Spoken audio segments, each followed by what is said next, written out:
hunters and anglers spend that goes into GST, we should just get that back, and it should go right back into the resource. And I'm hoping that everybody here is on the same page, and I'm quite certain they are.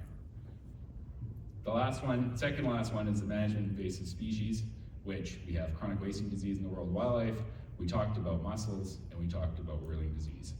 And then the last one that we haven't had a chance to talk about is how we manage fish and conserve fish and then ensure public access, and that's how DFO is tied into this conversation.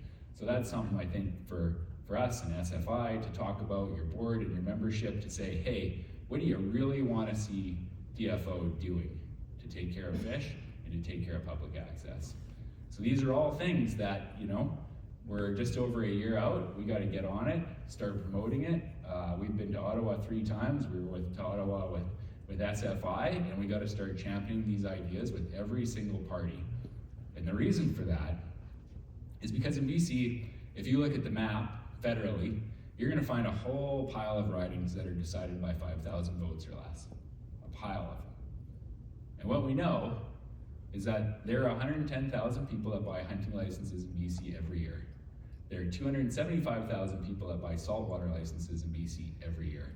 And there are 300,000 people that buy fisheries, freshwater fisheries licenses every year. So what that tells me, and what it should tell you, is that this room is a reflection of a voting bloc that does not exist in any other demographic or part of society. You have more power through your networks than you could ever imagine, and you have the ability to control the outcome of individual ridings across this province. You do. And it doesn't have to be partisan. If you level up and meet with every single party, you're going to get to a place where they're all offering stuff that goes to conservation and hunting and angling.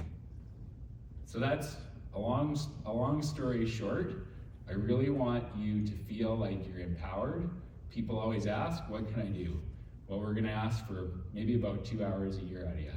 Meet with your MP, meet with your MLA. It's a half-hour meeting, 3 or 4 times a year. That's it.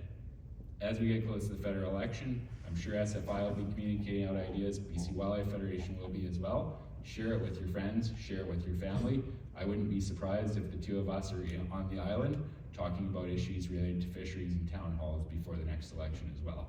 So we got to get people to show up to those so that it gets in elected officials' minds and every single party's minds that, hey, these people are going to vote on a future that's based on the conservation of salmon and is based on public access. And if we do that, we will get change.